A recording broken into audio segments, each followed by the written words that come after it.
avec une nouvelle vidéo et je vais vous présenter les livres que j'ai eus durant le mois de juin, sauf que je vais pas vous présenter grand chose physiquement parce que je suis surtout allée emprunter à la médiathèque et finalement, vu que je les ai déjà rendus, je pourrais pas vous les présenter, mais je vous mettrai comme d'habitude une image pour vous montrer du coup la couverture du livre et on va commencer comme d'habitude par les romans.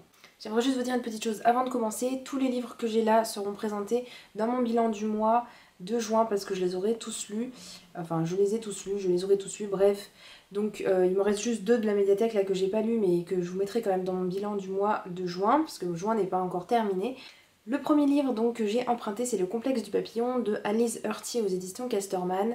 Ça raconte l'histoire d'une jeune fille qui s'appelle Mathilde qui est au collège et c'est la rentrée et elle va découvrir qu'une jeune fille qui avant l'été était plutôt ronde, plutôt moche, personne ne s'intéressait à elle, c'est devenue un petit peu la star de l'école. Elle est devenue beaucoup plus jolie et en fait Mathilde a envie de devenir comme elle, elle va commencer à faire un régime qui va la faire tomber petit à petit dans l'anorexie et voilà c'est un sujet assez difficile du coup. Et ce livre me tentait plutôt pas mal parce que c'est vrai que je lis pas souvent des livres comme ça qui parlent de sujets un petit peu de société finalement. J'ai aussi emprunté Les Fragiles de Cécile Roumiguière aux éditions Sarbacane dans la collection Exprime, qui est un livre qui parle de Drew, un garçon de 17 ans. On va le suivre en fait tout au long, durant une période de sa vie assez importante, de ses 10 ans jusqu'à ses 17 ans. Et en fait on va surtout le suivre en fait un petit peu dans sa vie de tous les jours. Enfin, en tout cas il a une relation très compliquée avec son père parce que il ne l'a jamais vraiment aimé comme un père devrait aimer son fils. On va donc surtout se concentrer sur Drew et sa relation avec son père, mais il va aussi y avoir une fille dans cette histoire qui s'appelle Sky, avec qui il va lier une relation assez particulière. J'ai aussi emprunté Quelques minutes après minuit de Patrick Ness et j'ai emprunté la version illustrée par Jim Kay. Je vous ai posté une vidéo review que je vous mettrai du coup ici. C'est l'histoire de Connor, un garçon qui est au collège, sa mère est atteinte d'un cancer et son état se dégrade de plus en plus.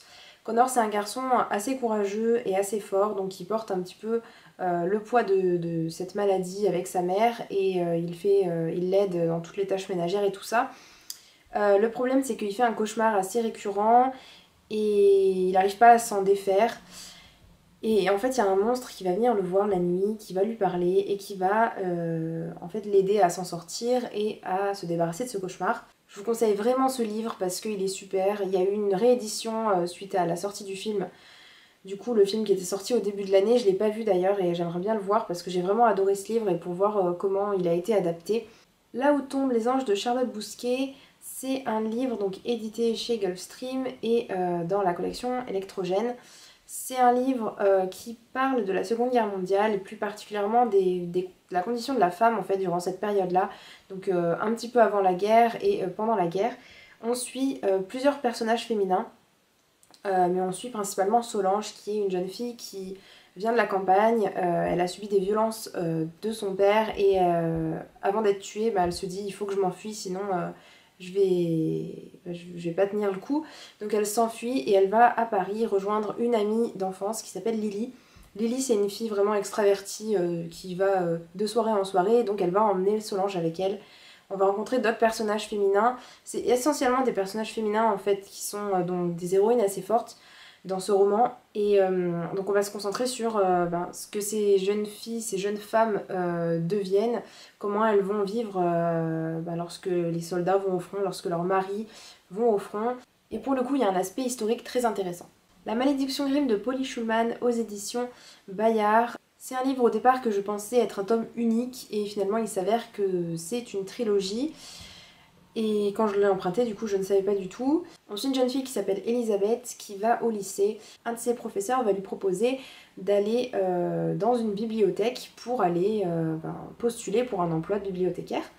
Donc elle adore les livres, elle est très contente, elle va s'y rendre et finalement elle va se rendre compte que la bibliothèque n'est pas exactement ce à quoi elle s'attendait.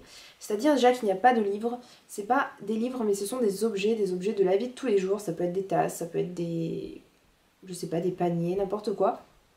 Et elle va devoir donc travailler dans ce dépôt, en fait ça s'appelle un dépôt, et elle va se rendre compte qu'il y a des choses assez magiques, notamment la collection Grimm. Donc voilà, c'est une histoire qui est un petit peu à la frontière entre le fantastique et la réalité.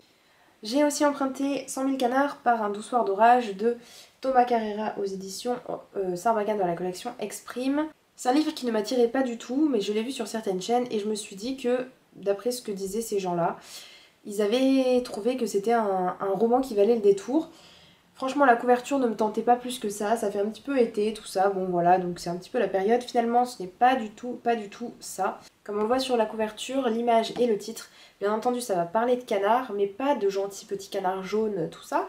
Ça va être des canards qui vont être de vrais espions et qui vont carrément attaquer la population. Donc voilà, vous savez à quoi vous en tenir quand vous commencez ce livre. C'est pas vraiment quelque chose de commun, quoi. Et le dernier roman que j'ai emprunté, c'est Une flamme dans la nuit de Sabaa Tahir aux éditions Pocket Jeunesse, qui est le deuxième tome d'Une Bresse sous la cendre que j'avais vraiment adoré, que j'avais lu l'année dernière, je crois. C'est même pas avant, je crois que c'était l'année dernière. Et du coup, voilà, c'est reparti pour un tour. Je voulais lire celui-ci depuis super longtemps et en fait, le temps que ma médiathèque le commande et tout ça, voilà, en fait, ils l'ont eu juste, voilà, nouveauté juin. Je sais pas si vous verrez sur la petite étiquette ici. Mais dès que je l'ai vu, hop, c'est bon, je l'ai pris. C'est donc, je vais vous parler du premier tome, c'est l'histoire de Laïa qui est une jeune fille qui, dès le début du roman, en fait, elle va voir son frère se faire enlever par le gouvernement, par des forces militaires, et pour le sauver, il va falloir qu'elle se mette au service de la commandante en chef. D'un autre côté, on va suivre Elias, qui est un garçon qui, lui, veut devenir soldat depuis qu'il est tout petit. Il est entré dans l'armée, tout ça, depuis ses 11 ans, quelque chose comme ça. Il s'entraîne, et là, il va avoir, il a à peu près 18-20 ans, et finalement, il se rend compte que c'est pas ce qu'il veut faire, et qu'il veut pas défendre les idées de cette armée, de cette force militaire. Et du coup, il veut, lui, s'en aller il veut déserter tout simplement. Et du coup, les deux personnages vont se rencontrer, comme vous vous en doutez. Dans le premier tome, on n'avait pas trop la rencontre encore. Enfin, les personnages s'étaient rencontrés, mais c'était un petit peu croisés. Et pas vraiment... ils n'avaient pas vraiment commencé à se connaître et tout ça. Donc voilà, j'ai hâte vraiment de lire ce deuxième tome. Ensuite, on va passer à la BD. Comme le mois dernier, je vous avais présenté une BD. Et donc là, j'ai jeté mon dévolu sur une BD qui s'appelle Un océan d'amour de Lupano et Panaccione, je suppose que ça se dit comme ça, parce que ça fait un petit peu italien, aux éditions Delcourt Mirage. C'est une BD du coup qui a obtenu le prix meilleure BD FNAC de 2014 ou quelque chose comme ça. C'est pour ça que je l'ai prise, parce que je me suis dit... Enfin, voilà, comme je vous l'ai dit dans mon précédent book haul, je ne connais rien à la BD. Donc je me suis dit, je vais prendre une BD, un petit peu une valeur sûre. Je l'avais vite fait feuilleter et je trouvais qu'elle était super jolie. Et voilà, je me suis dit, ça serait pas mal de prendre ça. Et finalement, je l'ai lu. Et bon, comme vous vous en rendez compte, en fait, je vous l'ai pas dit tout à l'heure, mais il n'y a pas de bulles, c'est seulement des images. Elle est assez grosse, hein, donc elle se lit quand même pas en 2 secondes.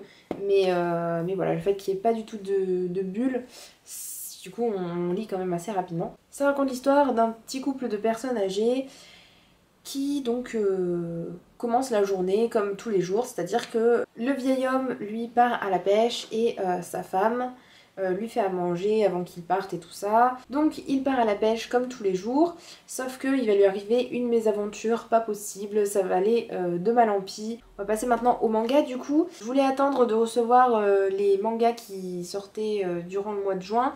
Enfin les quelques derniers qui restaient, finalement j'ai pas attendu, donc je vous présente que ces 3 mangas. Le premier c'est Cœur de Hérisson, le deuxième tome de Naoi Inachi aux éditions Kazé. C'est donc un manga que je voulais vraiment lire parce que le premier tome avait été très mignon et il m'avait donné très envie de lire la suite. Les dessins sont super mignons je trouve.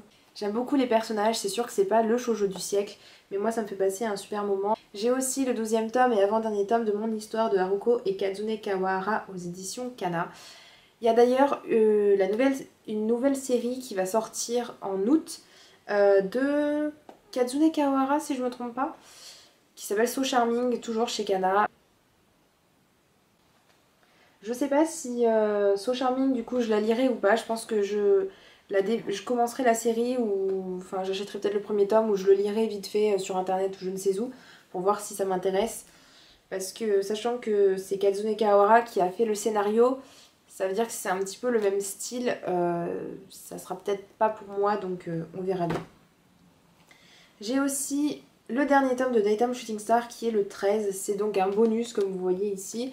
Il est assez court, C'est que des histoires bonus, donc on n'a pas... c'est pas vraiment une suite de l'histoire principale même, c'est juste des petites histoires comme ça pour prolonger un petit peu l'univers de Daytime Shooting Star. Je vous ai déjà fait la vidéo review, mais voilà, j'avais pas attendu ce 13e tome parce que je me suis dit que ça servait pas à grand chose, sachant que je savais que c'était des bonus et donc que normalement il y aurait pas grand chose d'intéressant. Un petit manga à la fin, un petit, ça dure quoi, 10 pages, qui est en couleur et je trouve ça super joli. Je sais pas pourquoi d'ailleurs, ils ont fait un effort sur cette partie là du manga alors que voilà, c'est un petit peu spécial mais bon. Voilà, en tout cas c'était une super série que je vous conseille. Donc il y a 13 tomes mais finalement il n'y en a que 12, c'est super intéressant. Je vais vous raconter vite fait de quoi ça parle. C'est Suzume, une jeune fille qui vient de la campagne, elle va à Tokyo parce que ses parents sont mutés à l'étranger je crois, si je dis pas de bêtises. Et du coup elle va devoir vivre avec son oncle à Tokyo. Elle va faire la rencontre de Shishio qui va être son professeur. Au début elle le sait pas mais bon. Elle va se rendre compte que c'est son professeur et finalement il va y avoir une relation entre ces deux personnages assez compliquée du coup vu que c'est une relation prof-élève. Et entre tout ça il va y avoir Mamura, donc ce garçon ici en blond. Ce garçon blond et ici donc c'est Shishio et donc Suzume au milieu. Donc c'est fini. J'avais quand même pas mal de choses n'est-ce pas à vous montrer. Donc du coup je sais pas si je ferai une vidéo book haul du mois de juillet ou pas, on verra suivant ce que j'ai à vous présenter. Je pense que j'en ferai une mais ça sera que des mangas, donc ceux qui viennent pour les romans, désolé je pourrais pas vous présenter de romans à moins que j'en emprunte à la médiathèque encore, mais j'ai plus trop le temps de lire ces derniers temps.